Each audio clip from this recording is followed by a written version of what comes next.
മർസ്ലീബ ആശുപത്രിയിലെ ചൂഷണത്തിൽ മനംനൊന്ത് നഴ്സുമാർ സമരത്തിലേക്ക്. കോട്ടയം ജില്ലയിലെ ഓരോ ലിമിറ്റഡ് സ്റ്റോപ്പ് ബസ് സ്റ്റോപ്പിലും ഓരോ മൾട്ടി സ്പെഷ്യാലിറ്റി ആശുപത്രി ഉണ്ടെന്നുള്ളതാണ് കണക്ക്. അതിലെല്ലാം ഉപരി കേരളത്തിലെ ഏറ്റവും മികച്ച മെഡിക്കൽ കോളേജ് എന്ന് വിശേഷിപ്പിക്കപ്പെടുന്ന കോട്ടയം മെഡിക്കൽ കോളേജും അവിടെയാണ്. ഇങ്ങനെയിരിക്കെ 800 ബെഡുകളുള്ള വലിയൊരു സൂപ്പർ സ്പെഷ്യാലിറ്റി ആശുപത്രി വീണ്ടും ഒരെണ്ണം പാലയിൽ തുടങ്ങിയതിൻ്റെ ലക്ഷ്യം കള്ളപ്പണം വെളുപ്പിക്കുവാനും ഈ വലിയ ആശുപത്രിയുടെ മറവിൽ പാലാ രൂപതയിൽപ്പെട്ട പ്രമുഖ തീർത്ഥാടന കേന്ദ്രങ്ങൾ ഉൾപ്പെടെയുള്ള പള്ളികളിൽ നിന്നും കോടികൾ വരുന്ന വരുമാനം കടത്തിക്കൊണ്ടുപോകുന്നതിനും ആയിരുന്നു. CSR ഫണ്ട് തട്ടിപ്പും ചാരിറ്റിയുടെ മറവിൽ പണത്തട്ടലും ഒക്കെയായിരുന്നു ഇതിൻ്റെ മുഖ്യ അജണ്ട. ആഴ്ചയിൽ 10-20 ലക്ഷം രൂപ വരുമാനമുള്ള ചെറുപ്പങ്കൽ പള്ളിക്കാരെ കൊണ്ട് 40 ഏക്കറോളം സ്ഥലം മേടിപ്പിച്ചു. വയലിൽ പിതാവിന്റെ വലിയ ആഗ്രഹമാണെന്ന് പറഞ്ഞാണ് കല്ലറങ്ങാട്ട് ബിഷപ്പ് ഈ പദ്ധതി അവതരിപ്പിച്ചത്. കോവിഡ് സമയമായിരുന്നിട്ട് പോലും അരമനയിലേക്ക് കൊടുക്കുന്ന ഇടവകക്കപ്പം ഈ നാമത്തിൽ 10% നിന്നും 20% വർദ്ധിപ്പിച്ചു. നോമ്പുകാലങ്ങളിൽ മത്സ്യമാംസാദികൾ വർജിക്കുക, ആ പണം കൂടി ആശുപത്രി പദ്ധതിക്ക് നൽകുക എന്ന് പറഞ്ഞ് ഓരോ വിശ്വാസികൾക്കും വലിയ പ്രത്യേക ബാഗ് തന്നെ നൽകി കോടികൾ സമാഹരിച്ചു.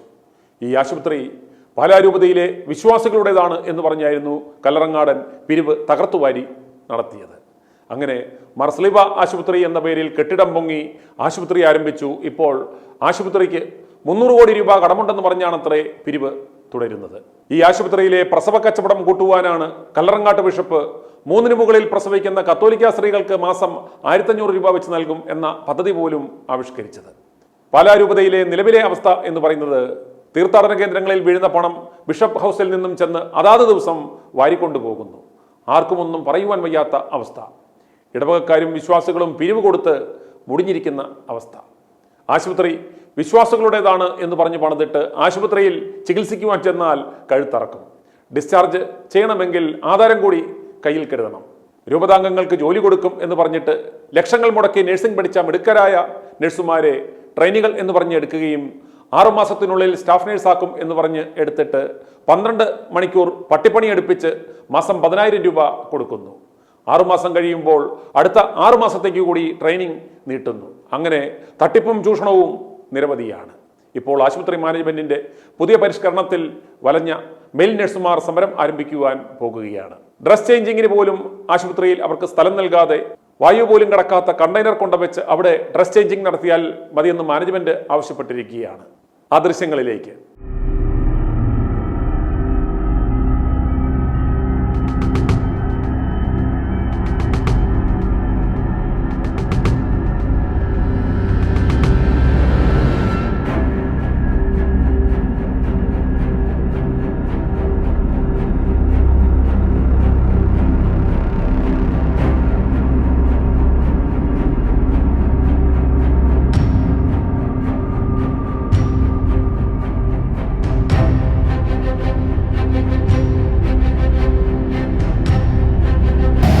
ബോർഡും നമ്മൾ ഈ പിള്ളേരുടെ പാമ്പും കോണി കെട്ടി കളിക്കുക എന്ന് പറഞ്ഞ പോലെ വെട്ടി പാമ്പും കോണി കളിക്കുന്ന പോലെ വെട്ടി ഇതിനകത്ത് കയറണം.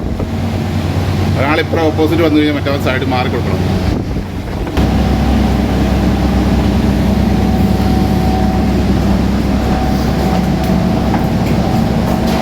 അതായത് ചേച്ചി റൂമിൽ ഒരു ബാത്റൂം പോലും ഇല്ലെന്നുള്ളതാണ്. ബാത്റൂമോ തല ചെയ്യുവാനോ അങ്ങനെയൊന്നുമില്ല. നേരെ വന്നത് നമ്മൾ OPD ആണ്. പഴമോട് OPDയിലേക്ക് കടന്നു വരുന്നത്. ഇവിടുന്ന് പഞ്ച് മെഷീൻ എന്ന് പറയും. ഒരൊറ്റ പഞ്ച് മെഷീൻ വെച്ചാണ് സ്റ്റാഫുകളുടെ ഒറ്റ പഞ്ച് മെഷീനാണ്. അതിൽ നേരെ OPDയിലേക്ക് ബാത്റൂമിലേക്ക് അല്ലെങ്കിൽ ഇവിടെ OPD ഇവിടെ ഇരിക്കുന്ന ആൾക്കാരെ OPD മുഴുവൻ കവർ ചെയ്ത് ഇതാണ് ബാത്റൂം. ഈ OPDയിലെ ആൾക്കാരും സ്റ്റാഫും ഒരുമിച്ചാണ് ഇതിനകത്ത് ബാത്റൂമിൽ ഇപ്പോൾ പോകേണ്ട അവസ്ഥ. ഇതാണ് ബാത്റൂമിൻ്റെ സിസ്റ്റം.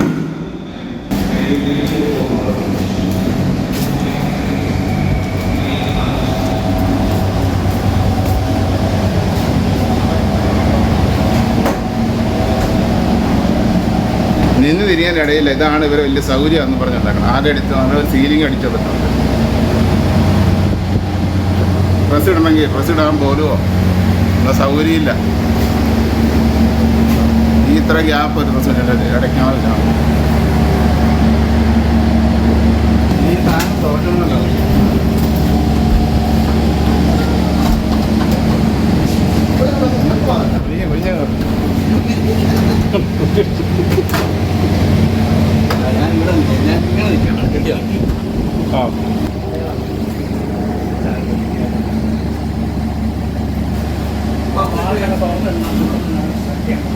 നഴ്സുമാർക്കെതിരെ തുടരുന്ന തൊഴിലാളി വിരുദ്ധ നടപടികൾക്കെതിരെ പ്രതിഷേധിച്ച് ഇന്ന് നഴ്സുമാർ കറുത്ത ബാഡ്ജണിഞ്ഞാണ് ജോലിയിൽ പ്രവേശിച്ചത്.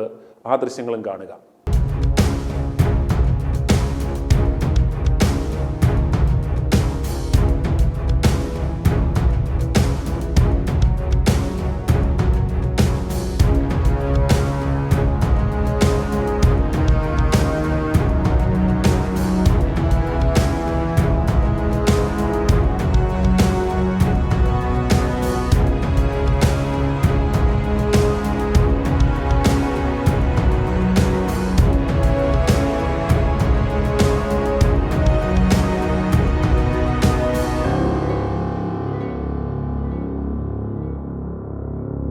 ഇതിനെതിരെ പ്രതികരിച്ച UN ഭാരവാഹികൾക്കെതിരെ പ്രതികാര നടപടികൾ സ്വീകരിച്ച മാനേജ്മെന്റിന്റെ ചെയ്തികളെക്കുറിച്ച് വിശദീകരിക്കുകയാണ് യുണൈറ്റഡ് നഴ്സസ് അസോസിയേഷൻ യൂണിറ്റ് പ്രസിഡന്റും പാലാ രൂപതാംഗവുമായ സിനോയ് ജോർജ്.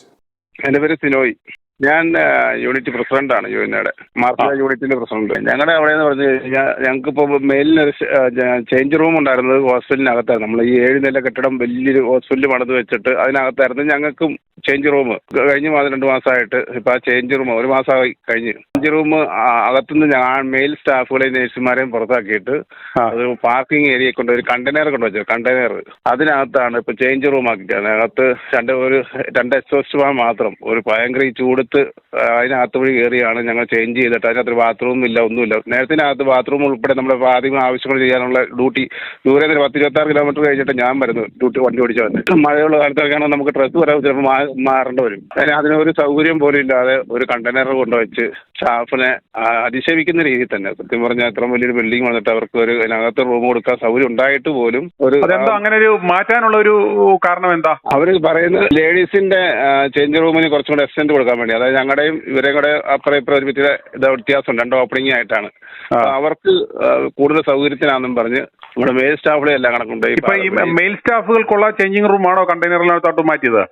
അതെ അങ്ങനെ ചെയ്തേക്കണം. പിന്നെ ഞങ്ങൾ സംഘടന ആൾക്കാർ വന്നത് സംഘടന ആൾക്കാരെ ഈ മനഃപൂർവ്വം ഇതിൽ നിന്ന് പിന്തിരിപ്പിക്കാൻ വേണ്ടിയും ഇതിന്റെ പേര് ഞങ്ങളെ പിള്ളേരെയൊക്കെ വെറുതെ സൂക്ഷിക്കുന്നു, സ്ഥലം മാറ്റുന്നു, അങ്ങോട്ടും ഇങ്ങോട്ടും ഷഫിൾ ചെയ്യുന്നു. ഇതിന് ഈ കണ്ടെയ്നറിന്റെ ഇഷ്യൂവിനെ കുറിച്ച് ഞാനൊരു പോസ്റ്റ് ഇട്ടായിരുന്നു ഫേസ്ബുക്കിൽ യൂണിറ്റിന്റെ. ഇതിനെ ഇങ്ങനെ എത്ര മോശമായിട്ട് കാണിക്കുന്നൊക്കെ പറഞ്ഞ് അതിന്റെ പേര് എനിക്ക് ഷോക്കേസ് നോട്ടീസും പിന്നെ ഡൊമസ്റ്റിക് എൻക്വയറി വരെ എനിക്കെതിരെ യൂണിറ്റ് പ്രസിഡന്റ് എന്ന നിലയിൽ. അടുത്തത് ഇപ്പോൾ യൂണിറ്റ് സെക്രട്ടറിക്കെതിരായിട്ട് പിന്നെ അവിടെ കണ്ട് ഈ നേരത്തെ പറഞ്ഞ ഹൗസ് കീപ്പിംഗ് ഒരു റൂം പേഷ്യന്റ് പോയി വന്ന് ക്ലീൻ ചെയ്ത് കഴിയുന്ന ഹൗസ് കീപ്പിംഗ് അല്ലെങ്കിൽ GD എന്ന് പറഞ്ഞ ഞങ്ങൾ നമ്മുടെ അസിസ്റ്റന്റ്മാരുണ്ട്. അവരാണ് GD അവരാണ് ഷീറ്റ് വിരിച്ചുകൊണ്ടിരുന്നത്. ഇപ്പോഴത്തെ അവർ പറയണത് ഷീറ്റ് വിരിക്കേണ്ട നേഴ്സുമാരാണ്. അതായത് പേഷ്യന്റ് ഒരു പുതിയ റൂം ക്ലീൻ ആയി കഴിഞ്ഞാൽ നേഴ്സുമാർ അത് വിരിച്ച് ഇത്ര നാളില്ലാത്ത സംഭവമാണ്. 5 വർഷമായി ഇപ്പോൾ.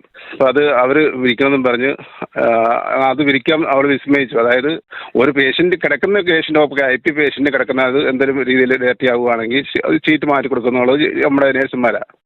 പക്ഷെ ഒരു പുതിയ റൂം ക്ലീനിങ് കഴിഞ്ഞിട്ട് അത് വൃത്തിയാക്കി കഴിഞ്ഞിട്ട് അതിൽ ഷീറ്റ് വിരിക്കുന്ന ഒരിക്കലും നേഴ്സുമാരല്ല. അത് പഠിക്കുന്ന കാലത്തൊക്കെ വർഷങ്ങൾക്ക് മുമ്പ് ചെയ്തുകൊണ്ടിരുന്ന കാര്യങ്ങളാണ്. ഒരു പ്രൊഫഷണലായിട്ട് ഇങ്ങനെ വീട് മൾട്ടിപ്പിൾ സ്പെഷ്യാലിറ്റി ഹോസ്പിറ്റലിൽ എങ്ങും ഇല്ലാത്ത ഇത്ര വർഷങ്ങളായിട്ട് എനിക്ക് 10-20 വർഷമുണ്ട് എക്സ്പീരിയൻസ്. ഒരു സ്ഥലത്തും ഇല്ലാത്ത സംഭവമാണ് ഇവിടെ ഇപ്പം.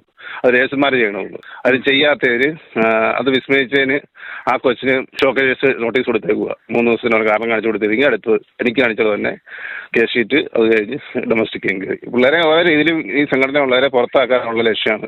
അങ്ങനെ പിള്ളേരെ പേടിപ്പിക്കാനുള്ള രീതി. ആ കണ്ടെയ്നറിന് തന്നെ പരാതിപ്പെട്ടതിൻ്റെ പേര് ഞങ്ങൾ ഇഷ്യൂ ഉണ്ടാക്കുന്നു പറഞ്ഞ് പോലീസിനെ കൊണ്ടുവന്ന് അത് ഒരു അറിവില്ലാതെ പോലീസുകാരെ കൊണ്ടുവന്ന് ക്വസ്റ്റ്യൻ ചെയ്യാമെന്ന് നോക്കി. ഞങ്ങൾ തീവ്രവാദികളാണ് അവിടെ ജോലി ചെയ്യുന്നത്. പാലാരൂപതയിലെ ആൾക്കാരെ മുഴുവൻ ഞങ്ങൾ അവിടെ ജോലിക്കാർ മുഴുവൻ താങ്കൾ കത്തോലിക്ക സഭാംഗമാണോ? അതെ, ഞാൻ പാലാരൂപതയിലുള്ള ആൾ തന്നെയാണ്. അന്നേരം അവിടെയുള്ള ഭൂരിഭാഗം എംപ്ലോയീസും പാലാരൂപതയിലുള്ള അംഗങ്ങളാണോ? ഇതുപോലെ തന്നെ ഇതിനകത്ത് സംഘടന ഉള്ളവരും ഇതിനകത്തുള്ള ജോലി ചെയ്യുന്ന നേഴ്സുമാർ പകുതി കൂടുതലും സംഘടനയിലുള്ളവരും അച്ഛന്മാർ കന്യാസ്ത്രീ ബന്ധുക്കാർ തന്നെയാണ് കൂടുതലും അങ്ങനെയുള്ളവരാ. കഴിഞ്ഞിടയ്ക്ക് ഇതാണ് ഒരു ഹിന്ദു, അതായത് ഒരു കൊച്ചിനെ അവിടുന്ന് അവിടുത്തെ ഒരു ഇൻചാർജിനെതിരെ കംപ്ലൈന്റ് കൊടുത്തു. അവിടെ 2 പിള്ളേര് അവിടുത്തെ ഡിപ്പാർട്ട്മെന്റിലെ ഇഷ്യൂസ് ആണെന്നും പറഞ്ഞ് ഒരു മെസ്സേജ് കൊടുത്ത് ആ മെസ്സേജ് ഞാൻ മറ്റേ DCNO എന്ന് പറയും, ഡെപ്യൂട്ടി നഴ്സിംഗ് സൂപ്രണ്ട്, അവർക്ക് കൊടുത്തു കഴിഞ്ഞപ്പം അവരത് നോക്കിയിട്ട് ആ 2 പിള്ളേരെ കംപ്ലൈന്റ് ചെയ്ത പിള്ളേരെ ഇൻചാർജ് വരെ കംപ്ലൈന്റ് ചെയ്ത പിള്ളേരെ അവിടെ നിന്ന് സ്ഥലം മാറ്റി. അവിടുത്തെ ഡിപ്പാർട്ട്മെന്റ് മോശമാണ്, അത് മാറ്റണം, ആ പുള്ളിക്കാരുടെ വീട് ജോലി ചെയ്യാൻ പറ്റത്തില്ലെന്നും പറഞ്ഞ് കംപ്ലൈന്റ് ആ പിള്ളേരെ മാറ്റിയിട്ട് വേറൊരു ഡിപ്പാർട്ട്മെന്റ് നന്നായിട്ട് നടന്നുകൊണ്ടിരുന്ന എൻ്റെ ഡിപ്പാർട്ട്മെന്റിൽ ഒരു കൊച്ചിനെ കൂടെ വലിച്ചുകൊണ്ട് അങ്ങോട്ട് പോയി. അതൊരു ഹിന്ദു കൊച്ചു. DC എന്ന് പറയുന്നത് ഒരു കന്യാസ്ത്രീയാ, സിസ്റ്ററാ. ആ പുള്ളിക്കാരത്തി ഹിന്ദു കൊച്ചിനെ നെറ്റിയെ കുരിശു വരച്ച് കൈ പിടിച്ച് വലിച്ചോണ്ട് പോവുകയാണ് ഇത്. ആ കൊച്ചിനെ ഭയങ്കരമായിട്ട് കൊച്ചു കരഞ്ഞോണ്ട് തന്നെ അവിടെ പോയി, അവിടെ വരെ വലിച്ചോണ്ട് പോയി. അതായത് ഒരു ഷിഫ്റ്റ് മറ്റൊരു ഡിപ്പാർട്ട്മെന്റ് ചേഞ്ച് ചെയ്യുമ്പം ആ കൊച്ചിന്റെ കൺസേൺ ഇല്ലാതെ മാറ്റാൻ വരുന്നതാണ് നിയമമുള്ളത്. ശരിക്കും അവരുടെ തന്നെ നിയമത്തിൽ എഴുതി വെച്ചിട്ടുണ്ടത്. അങ്ങനെ കൊച്ചു പോകാൻ സമ്മതമല്ലെന്നും പറഞ്ഞ് എഴുതി കുറെ റിസൈൻ, ഞാൻ ഇതിന്റെ പേരിലാണ് ഞാൻ റിസൈൻ കൊടുത്തതെന്ന് പറഞ്ഞ് വെച്ച് പോലും ഒരു ഹിന്ദു കൊച്ചിന്റെ നെറ്റിയെ കുരിശു വരച്ച് കൊച്ചിനെ വലിച്ചോണ്ട് പോകുന്നതാണ്. ഒരു പരിവർത്തനത്തിലേക്ക് തന്നെ നീങ്ങുന്ന രീതിയിലാണ് അവിടുത്തെ കാര്യങ്ങൾ ചെയ്തുകൊണ്ടിരിക്കുന്നത്. ട്രെയിനിങ് എന്നും പറഞ്ഞ് ഇവർ പുതിയ പിള്ളേരെ മുഴുവൻ എടുക്കുന്നത് 6 മാസത്തെ ട്രെയിനിങ് ആണെന്നും പറഞ്ഞ് 10,000 രൂപ, വെറും 10,000 രൂപയ്ക്കാണ് 6 മാസത്തെ ട്രെയിനിങ് എന്നും പറഞ്ഞ് ഇവർ കയറ്റുന്നത്. എന്നിട്ട് ഇവർ ഇത് 6 മാസം ആകുമ്പോഴും പെർമനന്റ് ആക്കത്തില്ല. ഓരോ കാരണം പറഞ്ഞ് ഒരു എക്സ്റ്റെൻഡ് ചെയ്ത് തട്ടിക്കൊണ്ടൊരു 9, 10 ചിലപ്പോൾ ഒരു വർഷം വരെ ഇങ്ങനെ കൊണ്ടുപോകും. ഈ സമയത്ത് ഈ 10,000 രൂപ കൊടുത്താൽ മതി. ഈ ട്രെയിനിങ് പീരീഡിൽ പിള്ളേർ മറ്റ് സ്റ്റാഫുകൾ എടുക്കുന്ന പോലെ പേഷ്യൻസിനെ എടുക്കുന്നുണ്ട്. വെന്റിലേറ്റർ ഉൾപ്പെടെയുള്ള 6-7 പേഷ്യന്റ് വെച്ച് എടുക്കുന്നുണ്ട്. അത് കഴിയുമ്പോഴാണ് നിങ്ങൾ അതിൽ കേപ്പബിൾ അല്ല, പോരാന്നും പറഞ്ഞ് വീണ്ടും എക്സ്റ്റെൻഡ് ചെയ്തുകൊണ്ടിരിക്കും. പിന്നെ NIB സെക്രട്ടേറിയറ്റ് ഹോസ്പിറ്റൽ അതിൻ്റെ ആ രീതിയിലുള്ള റേഷ്യോയിലുള്ള പേഷ്യൻസ് അല്ല അവിടുത്തെ പിള്ളേർ കൈകാര്യം ചെയ്യുന്നത്. ICUലൊക്കെയാണ് 4 പേഷ്യൻ്റ്, ഒരു 1:4 വെന്റിലേറ്റർ പേഷ്യൻ്റൊക്കെയാണ് ഉൾപ്പെടെ 1:3, 4, 5 പോകുന്നുണ്ട്. വാർഡുകളിലാണെങ്കിൽ 1:8, 9, 10, വിശേഷ ദിവസം 11 വരെ പേഷ്യൻ്റ് എടുത്ത് പറ്റിയില്ലെന്ന് പറഞ്ഞിട്ട് അവർ വന്ന് നിർബന്ധിച്ച് നിങ്ങൾ എടുക്കണം, എന്നിട്ട് നിങ്ങൾ മെഡിസിൻ മാത്രം കൊടുത്താൽ മതി, വേറെ ഒന്നും ചെയ്യേണ്ടെന്നും പറഞ്ഞ് നിർബന്ധിച്ച് ഡ്യൂട്ടി ചെയ്യിച്ചിട്ടുണ്ട്. അപ്പം അതിൻ്റെയൊക്കെ പേര് എന്തെങ്കിലും പ്രശ്നം വന്നു കഴിയുമ്പം ലാസ്റ്റ് അവരൊക്കെ 2 ദിവസം കഴിയുമ്പം ഈ പിള്ളേരെ പേരിൽ അവർ കംപ്ലൈൻറ്റ് എടുക്കുകയും ചെയ്യും, പ്രശ്നം നോട്ടീസ് കൊടുക്കും. അങ്ങനത്തെ പരിപാടികളാണ് ഇപ്പോൾ നടന്നുകൊണ്ടിരിക്കുന്നത്. ശരിക്കും ഇതിന്റെ ആരാ ഈ അഡ്മിനിസ്ട്രേഷനൊക്കെ ആരാ ചുമതല? ഈ പാതിരിമാരോ ബിഷപ്പുമാരാണോ അതോ വേറെ ആരെങ്കിലും ആണോ? അതെ, പാലാരൂപതയുടെ തന്നെ ആൾക്കാർ, മച്ചന്മാർ തന്നെയാണ് ഡയറക്ടറായിട്ടിരിക്കുന്നത്, കണിയോടിക്കൽ എന്നും പറഞ്ഞ്. ഈ ആശുപത്രിയുടെ അവസ്ഥ ലാഭകരമായിട്ടാണോ പോകുന്നത് അതോ നഷ്ടത്തിലാണോ? എന്താ ഇതിന്റെ അവസ്ഥ? ലാഭം തന്നെയാ. ഇവര് ചാരിറ്റി എന്നും പറഞ്ഞല്ലേ കൊണ്ടാണ്. ഒരു നഷ്ടവും ഇല്ല. എല്ലാ അടുത്തടുത്ത ദിവസങ്ങളിൽ ഇവർ ചാർജ് കൂട്ടുന്നുണ്ട്. 50 രൂപ തുടങ്ങി കൺസൾട്ടേഷൻ ഫീസ് ഇപ്പോൾ 250, 300 രൂപ, 500 രൂപ അടുത്തൊക്കെ പലർക്കും പല രീതിയിലാണ് പോണേ. പിന്നെ 5 വയസ്സോടെ പിള്ളേർക്ക് ആകെ അവിടെ ശരിക്കുന്ന സ്റ്റാഫിന് പോലും കൊടുക്കുന്നത് 10% കുറവ്. അത് 10% ഡിസ്കൗണ്ട് അങ്ങനെ കൊടുക്കുന്നത്. ഇൻഷുറൻസ് ഉണ്ടെന്ന് പറഞ്ഞ് ഇൻഷുറൻസ് അവർ വേറെ കമ്പനിയുടെ നമുക്ക് എല്ലാവർക്കും തന്നിട്ട് നമ്മുടെ സാലറിന്ന് കട്ട് ചെയ്യുന്നു. അല്ലാതെ ഇതിന്റെ അതെന്തോ ഇല്ല. അതും പല രീതിയിലുള്ള അവർക്ക് ഇഷ്ടമുള്ള രീതിയിൽ ആൾക്കാരെ അവർ അപ്പോയിൻമെന്റ് ചെയ്യുന്നു. ആൾക്കാരെ എക്സ്പീരിയൻസ് നോക്കാതെ ഒരേ സാലറി കൊടുക്കുന്നു. അങ്ങനെയൊക്കെ ഞങ്ങൾ ഒത്തിരി വിഷയം ഉണ്ടാക്കിയായിരുന്നു അതിനകത്ത്. അതായത് വെളിയിലെ എക്സ്പീരിയൻസ് അവർ കണക്കാക്കത്തില്ല. അവർക്ക് ഇന്റർവ്യൂവിന് എടുക്കുമ്പോൾ എക്സ്പീരിയൻസ് വേണം താനും വെളിയിലെ. പക്ഷെ അതിനകത്ത് കയറി കഴിഞ്ഞാൽ അവിടുത്തെ അവരുടെ ഹോസ്പിറ്റലിൽ ജോലി ചെയ്യുന്നതിന്റെ എക്സ്പീരിയൻസിൽ ഉള്ള സാലറി തരുള്ളൂ. അങ്ങനെ ഞങ്ങൾ ആദ്യം ഒരു ഡിമാൻഡ് നോട്ടീസ് കൊടുത്തു. ആ സമയത്താണ് ഈ കണ്ടെയ്നർ ഉൾപ്പെടെയുള്ള അതിനകത്ത് കേസ് വന്നായിരുന്നത്. അവരത് നിർത്തിവെച്ച് നിങ്ങൾക്ക് വേണ്ടെങ്കിൽ ഞങ്ങൾ വേറെ എന്തെങ്കിലും ഉപയോഗിച്ചോളാം, ഇനി കണ്ടെയ്നർ കൊണ്ടുവരികയെന്നും പറഞ്ഞ് വ്യവസ്ഥയിൽ വാക്കാലുള്ള വ്യവസ്ഥകളിലാണ് പല കരാറുകളും പോയത്. ഈ സംഭവത്തോടു കൂടി ഇവരെല്ലാം ഞങ്ങളങ്ങനെ പറഞ്ഞിട്ടില്ല ചെയ്തിട്ടില്ലെന്ന് പറഞ്ഞുള്ള രീതിയിലേക്ക് ഒന്നുള്ള പരിപാടി അവിടെ. അപ്പം ഞങ്ങൾ പുതിയ കൊടുത്തിട്ട് ഒരു ഡിമാൻഡ് നോട്ടീസ് ഒരു 21 കാര്യങ്ങൾ വെച്ച് കൊടുത്തായിരുന്നു. അത് കഴിഞ്ഞ് 4-ാം തീയതി കൊടുത്തതാണ്. അതിന് നമ്മുടെ ലേബർ ഓഫീസിനും കൊടുത്തു. ലേബർ ഓഫീസിലേക്ക് എന്നിട്ട് ഞങ്ങൾ കൊടുത്തത് അതിനപ്പുറം അത് ചെയ്യുന്നുണ്ടെന്നും പറഞ്ഞുകൊണ്ട് അവർ വേറെ ലെറ്റർ കൊടുത്തിട്ടുണ്ട്. അവരങ്ങോട്ട് ലേബർ ഓഫീസിലേക്ക് അത് നമുക്ക് അയച്ചിട്ടുണ്ട്. അത് വെച്ചാൽ അവിടെ ഒരു കുഴപ്പമില്ല, ഇതെല്ലാം നല്ല രീതിയിലാണ് നടക്കണം എന്നുള്ള രീതി. എത്ര നേഴ്സിംഗ് സ്റ്റാഫ് ഉണ്ട് അവിടെ മൊത്തത്തിൽ? 700 സംതിങ് സ്റ്റാഫുണ്ട്, നേഴ്സുമാർ തന്നെ എന്നാണ് ഇവർ പരിസ്ഥിതി പറഞ്ഞത്. പക്ഷേ അത്രയും ഇല്ല. അതിനകത്ത് അങ്ങനെയാണെങ്കിൽ പേഷ്യൻ്റ് റേഷ്യോ ഒക്കെ ചെയ്ത് കൊണ്ടുപോകാമായിരുന്നല്ലോ.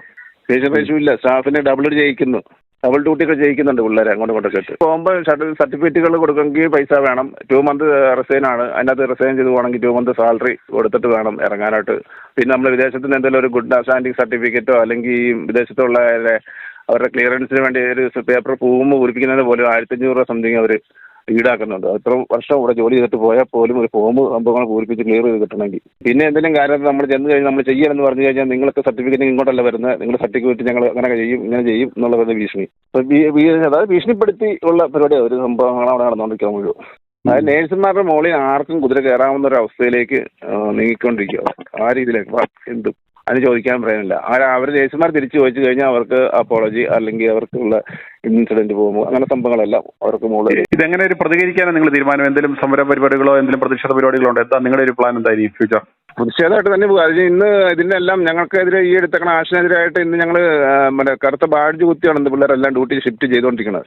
ഇന്നത്തെ ദിവസം നടന്നുകൊണ്ടിരിക്കുന്നത്. പണിമുടക്ക് ഉൾപ്പെടെയുള്ള കാര്യങ്ങളായിട്ട് മുമ്പോട്ട് പോകാൻ തന്നെയാണ് ഞങ്ങളുടെ സംഘടന സംസ്ഥാന കമ്മിറ്റി ഉൾപ്പെടെയുള്ള ആൾക്കാരായിട്ടുള്ള ഇതിലുള്ള തീരുമാനം. എന്ന് വെച്ചാൽ നേഴ്സുമാരെ പണ്ട് ക്രൂശിച്ച് വടിമകളാക്കി ജോലി ചെയ്യുന്ന കാലമൊക്കെ കഴിഞ്ഞു പോയി പണ്ടായിരുന്നത്. അത് ഇങ്ങനെ ഒരു മാനേജ്മെന്റ് ഇത്ര വലിയ കുട്ടി ഘോഷിച്ച് വന്നിട്ട് അതിനകത്ത് കയറി അവിടുത്തെ പല രൂപയിലെ ആൾക്കാരാണ് ജോലി ചെയ്യുന്നത്. അവിടുത്തെ ക്രിസ്ത്യൻ കുടുംബത്തിലെ ആൾക്കാരുടെ ജോലിക്ക് മക്കൾ തന്നെയാണ് അവിടെ ജോലി ചെയ്യുന്നത്.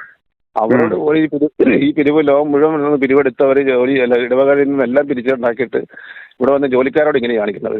അയ്യോ, ഇത് പണിയുന്ന സമയത്ത് വലിയ ചാക്കണക്കിനല്ല ഒരു ബാഗ് വരെ തന്ന് അതിനകത്ത് നടത്തി പൈസ കൊടുക്കാൻ വേണ്ടിയൊക്കെ നടത്തിക്കൊണ്ടിരുന്നത് പിരിവ്. എല്ലാ ഇടവകളിൽ നിന്ന്, എല്ലാ വീടുകളിൽ നിന്ന്, പിന്നെ അവിടെ വീട്ടിൽ നിന്ന് വിദേശത്തുള്ള അവരിൽ നിന്ന് വേറെ എക്സ്ട്രാ ഇതല്ല. ഇപ്പം വേറെ ഒരു പുതിയ ക്യാൻസറിന്റെ ഒരു വലിയ ഇൻസ്റ്റിറ്റ്യൂട്ട് പണിതുകൊണ്ടിരിക്കുക, ക്യാൻസറിന്റെ തന്നെ സെന്റർ. പിന്നെ ഇപ്പം അച്ഛന്മാരൊരു മണിമാണ് എൻ്റെ പോസ്റ്റ് കണ്ടറിയാം. അത് നടന്നുകൊണ്ടിരിക്കുന്ന സമയത്താണ് അവർക്ക് അതിനകത്ത് ഒരു റൂം തരാൻ വേണ്ടാണ് ഈ കണ്ടെയ്നർ കൊണ്ടുവച്ച് അതിനകത്ത് തരുന്ന അത്ര മോശം ആൾക്കാരാണ് നമ്മളവിടെ. ഈ ബംഗാളിയൊന്നും അല്ലല്ലോ അവിടെ ജോലി ചെയ്യുന്നത്. നമ്മുടെ ഈ നാട്ടിലുള്ള അല്ലെങ്കിൽ പല രൂപത്തിലെ പിള്ളേരല്ല അവിടെ ജോലി ചെയ്യുന്നത്. ഈ സ്റ്റാഫുകൾ അല്ലെങ്കിൽ ഇത്ര ഒരു പാർക്കിംഗ് ഏരിയ മുഴുവൻ നശിപ്പിച്ചിട്ട് അതിനകത്ത് കൊണ്ട് വണ്ടി, അതായത് ഹോസ്പിറ്റലിൽ പുറകെ കൂടെ വന്നാണ് നമ്മൾ ആ ഹോസ്പിറ്റലിനകത്ത് എൻട്രി ചെയ്യുന്നത്. അത് എന്നിട്ട് അത് എൻട്രി ചെയ്ത് കയറുന്ന എങ്ങോട്ടെന്ന് വെച്ച് കഴിഞ്ഞാൽ പൾമനോളജി OPD, അത് ചെസ്റ്റ് ഇൻഫെക്ഷൻ രോഗങ്ങളായിട്ട് വരുന്ന പേഷ്യൻസിന്റെ ഇരിക്കുന്ന ആൾക്കാർ മൊത്തം ഇരിക്കുന്നു. അവരെ OPDക്ക് ആകുമ്പോഴാണ് നമ്മൾ പഞ്ച് ചെയ്തിട്ട് കടന്നു പോകണത്. ആ ബാത്റൂം ഉപയോഗിക്കുന്ന കാര്യം ചോദിച്ചിട്ട് പറയും അത് ഉപയോഗിച്ചാൽ. അപ്പോൾ അവർക്കൊരു ഇൻഫെക്ഷനും ഇല്ല, കണ്ടൊന്നും ഇല്ല. അതായത് TB ഉൾപ്പെടെയുള്ള പേഷ്യൻസ് ഉപയോഗിക്കുന്ന ബാത്റൂം സ്റ്റാഫ് ഡ്യൂട്ടിക്ക് വരുമ്പോൾ കേൾപ്പോൾ ഉപയോഗിച്ചോളാം അവർ പറയണ വാക്ക. അപ്പോൾ അവിടെ ഒരു ഇൻഫെക്ഷനും ഇല്ല, ഇൻഫെക്ഷൻ കൺട്രോളും ഇല്ല, പ്രശ്നങ്ങളും ഇല്ല. നിങ്ങളുടെ ഒരു ഡിമാൻഡ് എന്താണ്? ഞങ്ങൾ പറഞ്ഞേക്കണം ഞങ്ങൾക്ക് അത് മാന്യമായ റൂം, ഒരു ബാത്റൂമിനോട് സൗകര്യമുള്ള റൂം ചേഞ്ച് റൂമായിട്ട് ഞങ്ങൾ തരണം എന്നാണ് ഡിമാൻഡ് കൊടുത്തേക്കണേ. അന്നേരം നിങ്ങൾ ശക്തമായ സമര പരിപാടികളായിട്ട് ഇനിയും മുന്നോട്ട് പോകാനാണ് തീരുമാനം? അത് അങ്ങനെ തന്നെ, അല്ലാതെ ഒരു വീഴ്ചയില്ല. അതായത് നമ്മളെ ഓരോരുത്തർ പിള്ളേരെ തെരഞ്ഞു പിടിച്ച് ഇവർ വീണ്ടും ഈ സംഘടനയുടെ പേരിൽ ഒരു നിയമത്തിനും അങ്ങനെ ചെയ്യാൻ പറ്റാത്തതാ. അത് ഇവിടെ തന്നെ നമ്മുടെ ലേബർ ഓഫീസ് നേരെ തന്നെ പറഞ്ഞിട്ടുണ്ട്. അതുപോലെ തന്നെ ഗ്രീവൻസ് പോളിസിയിലുണ്ട്, ഗ്രീവൻസ് എന്ന് പറഞ്ഞ കമ്മിറ്റിയുണ്ട്. അതിനകത്ത് ഇപ്പോൾ ഹോസ്പിറ്റലിന്റെ മാനേജ്മെന്റ് മാത്രമുള്ളൂ അതിനകത്ത് നമ്മളുടെ ഒരു സംഘടനയുടെ ഒരാളെ പോലും ഉൾപ്പെടുത്തണമെന്ന് പറഞ്ഞിട്ട് ചെയ്യാമെന്ന് പറഞ്ഞിട്ട് പോലും അവർ ചെയ്തിട്ടില്ല. കാരണം അവർക്ക് ഏകപക്ഷീയമായിട്ട് അന്നേരം ഇതെടുത്ത് നിലകൊള്ളാൻ പറ്റത്തില്ല. അതിനുകൊണ്ട് നമ്മളെ അതിനകത്ത് കയറ്റത്തുമില്ല. മെമ്പേഴ്സ് ആക്കുന്നതിന് യാതൊരു തടസ്സവും ഇല്ല. അതിനകത്ത് മെമ്പേഴ്സ് നമ്മുടെ ലേബർ ഓഫീസിൽ കഴിഞ്ഞ ചർച്ചയിൽ പോലും അവർ ലേബർ പറഞ്ഞതാണ് സംഘടനയിലുള്ള ആൾക്കാരെ കൂടെ ഇതിനകത്ത് ഉൾപ്പെടുത്തണമെന്നുള്ളത്. അതുപോലെ അവർ പാലിക്കാൻ തയ്യാറില്ല. ഈ പാലാ ബിഷപ്പിനകത്ത് റോളൊന്നുമില്ലേ? പുള്ളിയാണ് അതിന്റെ പാറ്റേൺ. നടത്തുന്ന വഴി ഇവർ കുറേ അച്ഛന്മാരും കന്യാസ്ത്രീകളും കുത്തിയിരുന്നുണ്ട്. ഇവരാണ് തീരുമാനിക്കുന്നത് ഇതിപ്പോൾ എന്താണെന്നുള്ളത്. അച്ഛൻ മെത്രാന് അറിവുണ്ടോ എന്ന് പോലും അറിയത്തില്ല. മെത്രാന്റെ അടുത്തേക്ക് എത്തുന്നുണ്ടോ, മെത്രാനെ അറിഞ്ഞുകൊണ്ടാണോ, അല്ല അറിയാതെന്ന് പറയത്തില്ല. ഇത്ര ഇഷ്യൂസും സംഘടന പറഞ്ഞു കഴിയുമ്പം 1.5 വർഷം കഴിഞ്ഞു. അറിയാതിരിക്കത്തില്ല. അതായത് നേഴ്സുമാരെ കൊണ്ട് തന്നെ തിരിച്ചടിപ്പിക്കുന്ന നേഴ്സുമാരെ, അതായത് കൈപ്പത്തിരിക്കുന്നവർ, ഒരു CNO ചീഫ് നഴ്സിംഗ് ഓഫീസർ, നിങ്ങൾ നേഴ്സുമാരെ ഒരു വിഷയത്തിന് നിങ്ങളൊക്കെ വെറും ട്രോള് തള്ളുന്നവരല്ലെന്നൊക്കെ പറഞ്ഞ് അധിക്ഷേപിച്ച് അത് നിങ്ങളൊരു പ്രതിഷേധമൊക്കെ ഇട്ടായിരുന്നു. നിങ്ങൾ എല്ലാ ഹോസ്പിറ്റലുകളും കൂടിക്കൊണ്ടുള്ള പ്രതിഷേധം നടത്താൻ വേണ്ടിയാണ് തീരുമാനിച്ചത്. ആ സമയത്താണ് ഇവർ ഒത്തുതീർപ്പാക്കിയത്. അതിന് പകരം DCNO എന്നും പറഞ്ഞ് പുള്ളിക്കാരത്തിനെ മാറ്റി നിർത്തിക്കൊണ്ട് ഈ പുള്ളിക്കാരത്തിയിലേക്ക് ഒരു പോസ്റ്റ് കൊണ്ടുവന്ന ആ കന്യാസ്ത്രീ വന്നിട്ടും അതേ സ്ഥിതി. എനിക്കെല്ലാവരും പിള്ളേരെല്ലാം കുരിശ് വരയ്ക്കുന്നു, പിള്ളേരൊക്കെ പ്രാകുന്നു. ഇവർ പറഞ്ഞ കാര്യങ്ങൾ ചെയ്തു തരാമെന്ന് പറഞ്ഞ പോലും എപ്പോൾ പറയുന്ന കാര്യമല്ല പിന്നീട് പറയുന്നത്. അച്ഛന്മാർ കന്യാസ്ത്രീ ഇങ്ങനെയൊക്കെ ആണെങ്കിൽ നമ്മൾ അവിടെ ഉള്ളവർക്ക് എല്ലാ വിശ്വാസം ഉണ്ടാവും ആ ചെയ്യുന്ന കാര്യങ്ങൾ. ഇപ്പം പറയുന്നതല്ലേ പിന്നെ പറയുന്നതല്ലേ ഇപ്പം പ്രവർത്തിക്കുന്നത്. ആ രീതിയാണ് ഇപ്പോൾ അവിടെ നടന്നിരിക്കുന്നത്. ഒരു ഹോസ്പിറ്റൽ ഇതുപോലെയുള്ള എക്സ്പീരിയൻസ് എനിക്കുണ്ട്. ഞാൻ കേരളത്തിൽ ആദ്യമായിട്ടാണ് ഇത്ര മാനേജ്മെന്റ്, ഇങ്ങനത്തെ ഒരു മാനേജ്മെന്റ് ആദ്യമായിട്ടാണ് ഞങ്ങൾക്ക് എല്ലാവർക്കും. വളരെ അത് വളർന്നു വന്ന് ഇങ്ങനത്തെ ഒരു ഹോസ്പിറ്റലും നല്ല രീതിയിൽ പോകുന്ന ഹോസ്പിറ്റലിൽ അവിടുത്തെ നേഴ്സുമാരെ ഇങ്ങനെ പിടിപ്പിക്കാന്ന് പറഞ്ഞ ക്രിസ്ത്യൻ മാനേജ്മെന്റ്. മാർസ്ലീവ ആശുപത്രിയുമായി ബന്ധപ്പെട്ട തട്ടിപ്പുകളെ കുറിച്ചുള്ള കൂടുതൽ വാർത്തകൾ തുടരും. i2i News, an eye for truth. i2i News subscribe ചെയ്തിട്ടില്ലാത്തവർ ഇപ്പോൾ തന്നെ സബ്സ്ക്രൈബ് ചെയ്യുക. നോട്ടിഫിക്കേഷൻ ലഭിക്കുവാൻ ബെൽ ബട്ടണും അമർത്തുക.